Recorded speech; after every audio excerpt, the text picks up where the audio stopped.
The plot twist with Daxter finding out he's a precursor is kind of interesting because it makes you think of the potential Daxter could have later on in the series. But the thing is it really going to amount to anything? Because he hasn't done anything miraculous previous to Jak 3's plot twist. And I don't consider The Lost Frontier to be canon because it's dog shit.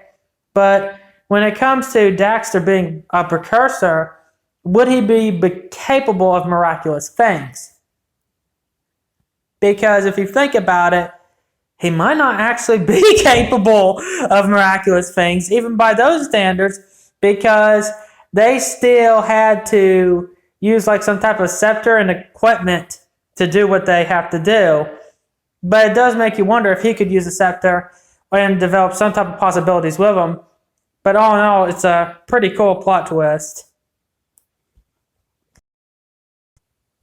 And it's hilarious. I just find it quite hysterical that these godlike entities are actually the same species as Daxter. And the reason why I didn't bring Core into this list is because it doesn't last long and it could have been so much more effective. While heavily flawed this game actually is, I'll give credit to where credit's due. Nobody was really expecting this game to have a twist. And what I mean by the twist is, people were suspecting the Dark Master to just be, for like most of them, most were just thinking like, oh, it's just some typical monster. Or maybe if you're playing that DS game before A New Beginning, you might get the idea. I always knew it was a dragon, so I felt a bit rewarded when I found out that it was. And it turns out that this dragon is actually of the same species that Spyros is. And so that's something very unique there, that Spyro and Malefor are the same species. It makes sense why they would be so desperate into recruiting Spyro to fight this thing.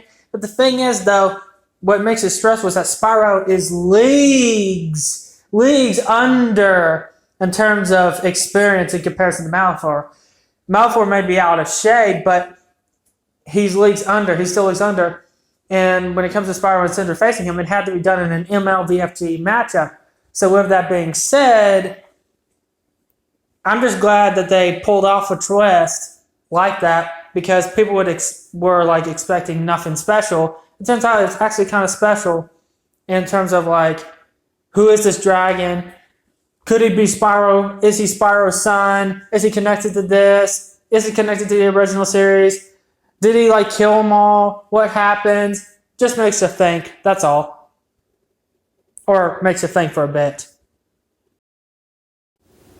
Sure, the Scott Shelby twist is messed up, and it's quite unexpected that a gentle giant is this horrific creature that is like a devourer amongst people over really messed up needs of just complete tragedy.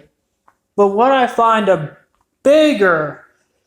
much bigger plot twist than the Scott Shelby being the origami killer is Norman Jayden's drug addiction.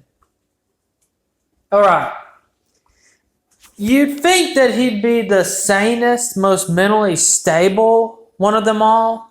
You'd think that, and it seems like that throughout it, but later on you find out that this is all, like, he has this mental obsessive illness, and somehow when he got recruited, he would kill himself if he fails. So when it comes to him failing, he has this weird addiction. I don't know why he uses it. This isn't the first time that they use drugs. Well, actually, this is actually the first time, I think.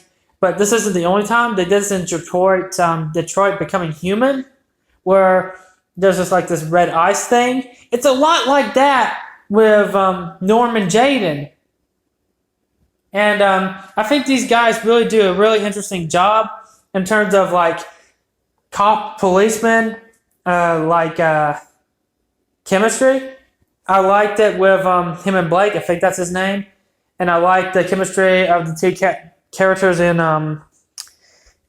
Detroit Becoming Human. They really could make a huge seller with making choices in like a video game, in an upcoming video game. They really could do that. And why in the hell is this bitch on the big cover of the fucking game? It should be Ethan Mars that should be on the cover. Not what's your face? I remember every other name except hers. Why? Anyway, that's just how I see it. It's just a messed up plot twist that's entertaining along the run of being effective and somewhat personal. And one other thing, what I mean by seller is that they could do it with like a game like Lethal Weapon with two people who don't get along and all and such. They could really do something with that because they have done such a good job with the other duos in this game in Detroit Becoming Human. I think they could do it with a specific game like that. Hopefully we'll see that in the future. Hopefully. When you think you're playing just a standard cool game where you play as the son of the most powerful demon in history, the game takes it up a notch where you play as Dante. And when you play as Dante, you find out, like, you fight this guy named Neil Angelo, and he has a similar figure to you. And the third time you fight him, you discover that Neil Angelo is your brother. Why is this twist so compelling? Because it changed Devil May Cry forever. Had it not been for this twist, the series wouldn't have been near as interesting as it is now. It did so much, and it captivated people in terms of like the parallel between Dante and Virgil and how they initiate and who will be the victorious, with maybe the son or Dante's son if he has one or whatever. There's so many things you could do with this twist, and it led to so many possibilities. And the reason why it's so effective is because Itsuno saw through this and used this to the best extent in DMC3, which led to it being possibly the best game of the series, and the son living up to what Virgil was trying to do. It just made it a lot more interesting. And had it not been for the twist, one of my buddies, Zim, his channel would have been so much different than it is now. I don't even know if he would even be motivated to make Devil May Cry vids if it weren't for that twist, which goes to show just how effective a certain twist can be when done right. Unlike Rian Johnson, who just did Subversion just for the freaking sake of it. That pisses me off so much. Okay, I need to stop losing my temper. I need to just cool down and not lose it. Just wait, I've already done that. How about no. That's better. Bobobo has funny adventures. Bobobo might make some sex jokes. Bobobo just has crude humor. Bobobo can be nonsensical even to the point that even Gillian looks sane. Bobobo is just all over humor. Bobobo breaks the fourth wall. Then Bobobo turns into Elfen Lied. Okay. Elfen Lied.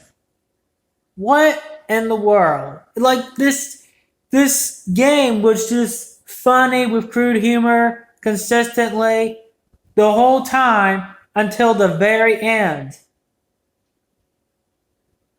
And it just changed its tone because of the loss of his girlfriend. Like, that's just messed up. Like, the girl on the right, he loses her. She dies. So, because of that, you only know what you had until it's gone, which speaks truth to many, many levels. When you only know what you had until it's gone. Like when you hang out with someone and they die. Like I know I had a relative, and when I found out that person died, it didn't sink in until later on.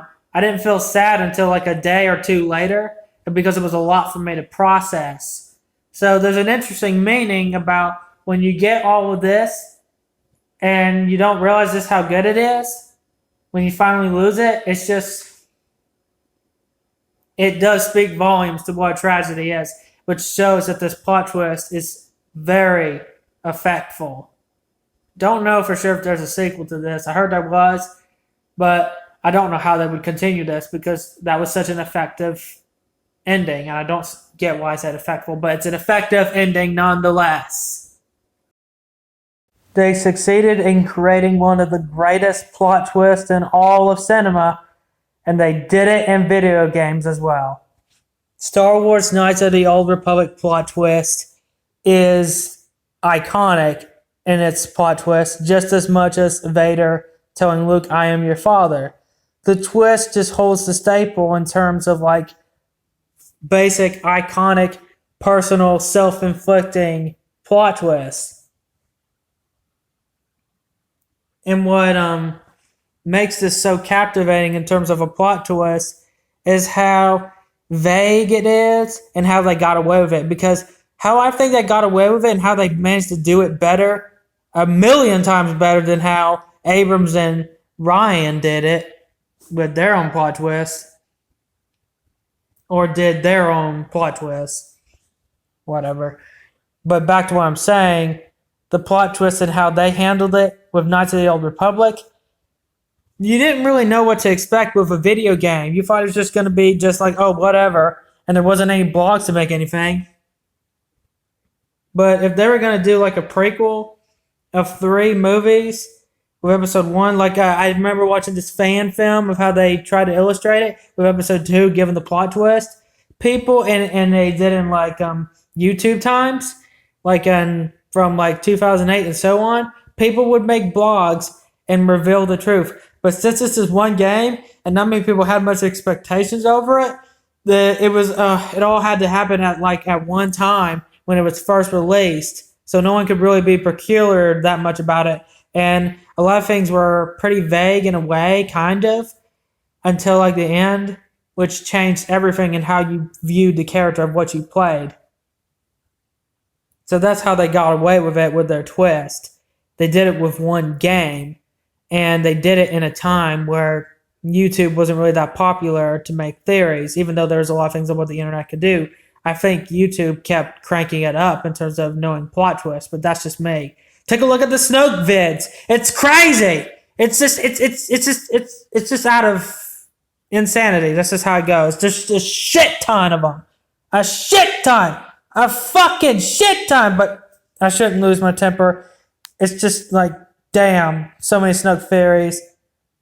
I'm just like, man, no wonder people are so desperate into becoming unpredictable, because being called predictable is inevitable when doing Star Wars. The only way they managed to get away with it was during a time where YouTube wasn't cranked up and it was one note. That's it. I know I'm repeating myself, but that's just how it's going. Revan plot twist, big plot twist, pivotal, and it gives you insight on how you view your character. But one thing I've always wondered when it comes to playing KOTOR 2 is how is the aftermath affected when you're playing as Revan and Darkseid? Because you don't get the consequences in KOTOR 1, but if you play as Darkseid Revan, you do get the consequences. Lightside Revan, it doesn't really pay off. So either way, you're screwed.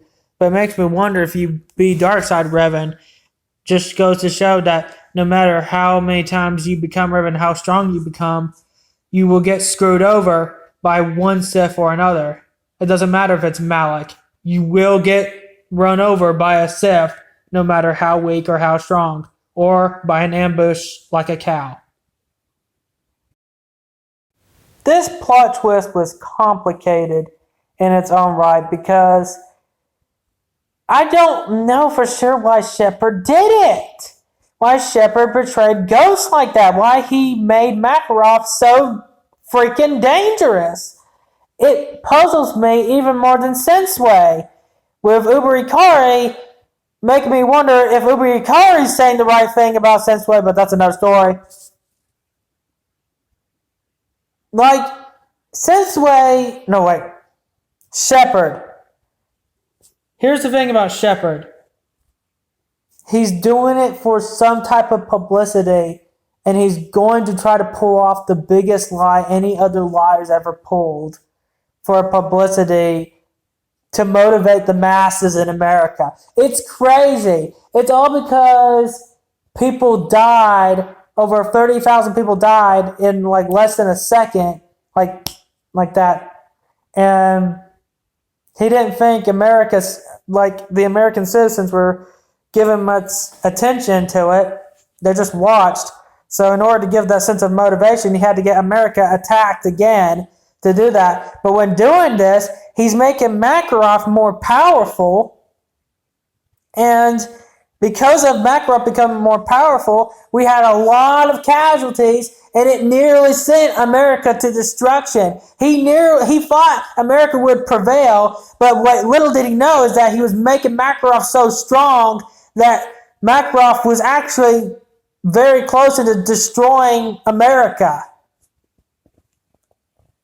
So with that being said, Shepard's kind of shooting himself in the foot, unless if he's very damn good at taking down his enemies, such as Makarov, which he kind of was at first. And John and Soap were very close into being defeated by Shepard, though they might have been injured due to the fall in the waterfall. But the reason why I ranked this twist higher is one, when I played it when it first came out, nobody spoiled it to me on the internet. And two,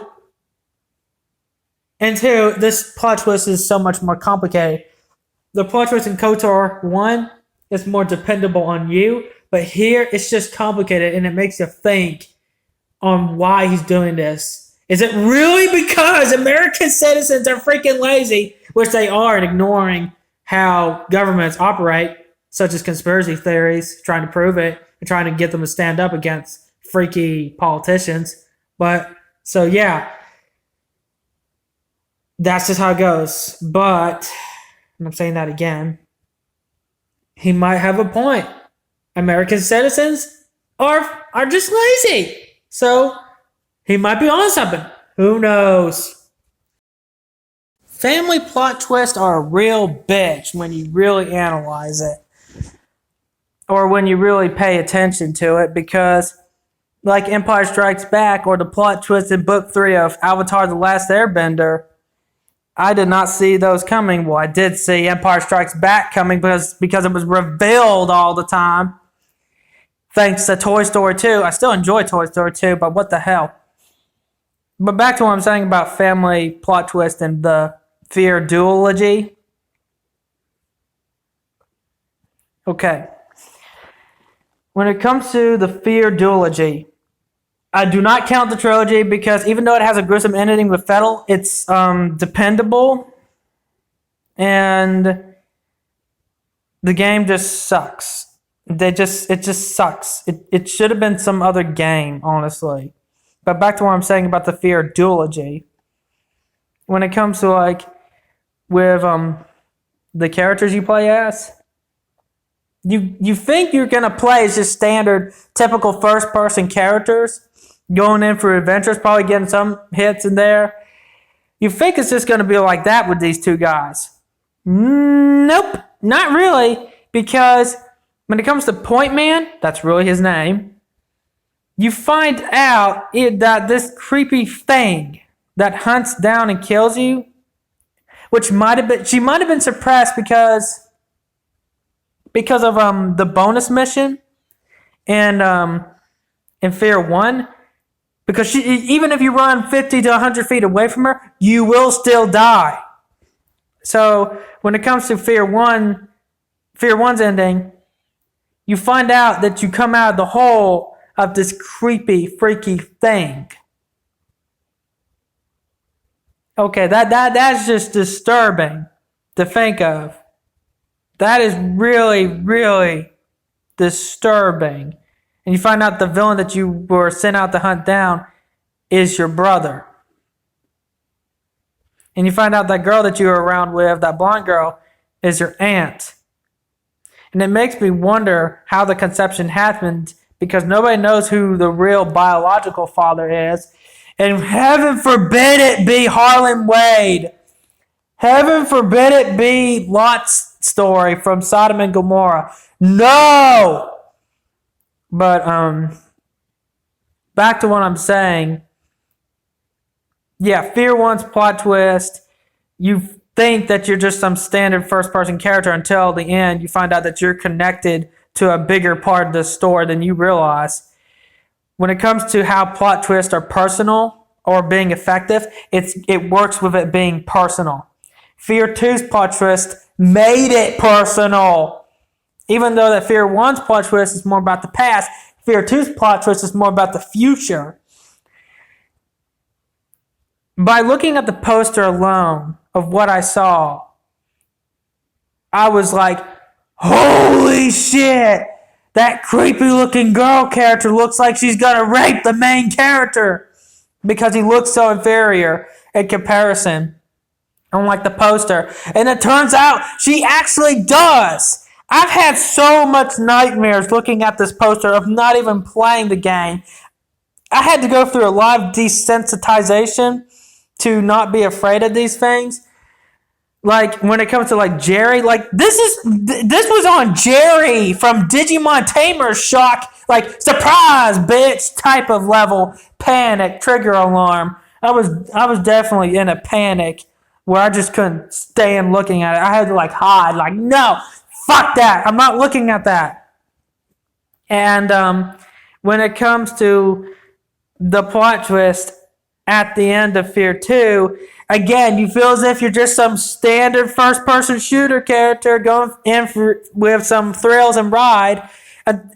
And it turns out, like, you feel like you are going on your own journey. It turns out you and your own journey is literally freaking wrecked by a naked chick coming after you and filling your body and giving you the Casca treatment. And she's impregnated because of it, because she feels neglected of her only 2 sons. Like, she's like neglected of everything in the real world. And to be fair, is this actually out of character for her? Is it? Because in the interviews and like the live action interviews, it shows Oma saying, whenever I close my eyes, I see these weird things and whatever. And in the real world, it's hell for her. So it's no wonder that Oma is so bitter in life, because no matter what world she's in, the dimensional or the real world, it's complete cynicism. Even her own sons, because in like Fear 3, which I hate, Fiddle eats her. I don't consider Fear 3 plot twist to be a part of this because it's a dependable ending. Though it is gruesome, and they should have focused more so like it being gruesome. That would have been a seller point for Fear 3. But no, they fucked it up because they tried to make it too much like Chris and Shiva or whatever. But back to what I'm saying when it comes to Fear 2, if it's out of character for her, it might not have been because she wanted to have another family. She wanted to raise that as her own because the other ones were separated from her. But this is one where she could focus on more. But yeah, the Fear duology is just messed up. Like, they should make an alternate Fear 3. And if they have to call it Fear 4, then so be it. But it should be an alternate sequel where it takes place after Extraction Point, with it continuing after Fear 2. But completely ignoring Fear 3 because it sucks. But I knew she was going to do something horrible to Beckett before playing the game. I knew she was going to do that. So that's just how Fear 1 and Fear 2 stand out, because of how horrific family plot twists are. It's just, yeah. But I do like it. I like the fact that it pulled those kind of weird, bizarre twists. Shame Fear 3 screwed it up for itself. If you haven't played any of the games, and I mean any of them, or at least watch 10 minutes of a single cutscene from each of the quadrilogy or tetralogy, I think.